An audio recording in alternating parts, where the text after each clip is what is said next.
Our top story tonight, Wheeling Hospital has put together a plan for vaccinating the first wave of their hospital employees against COVID-19. Thank you for joining us for 7 News at 6. I'm Steve Moore.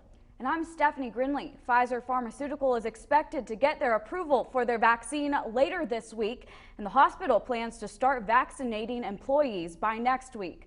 Let's go to DK Wright with more on who is the highest on the priority list. Healthcare workers at the highest risk will get the first crack at the vaccine.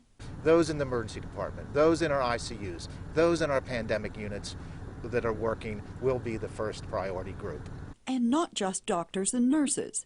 We always forget about all those other important people, dietary, housekeeping, support staff, secretaries that are also working diligently within those units, and they are important members of our healthcare team.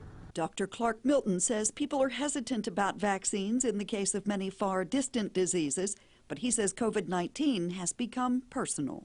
We all know somebody that's had the disease, been hospitalized, or maybe even ended up in the obituaries. So it's all very common to us.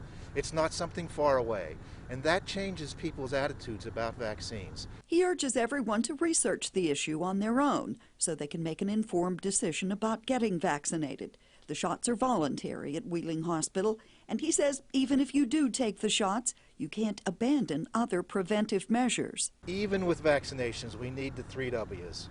Wear your mask, watch your distance, and wash your hands. DK Wright in Wheeling for 7 News, working for you. DK, thanks. They emphasize this first round of shots is for hospital employees only, not for the general public.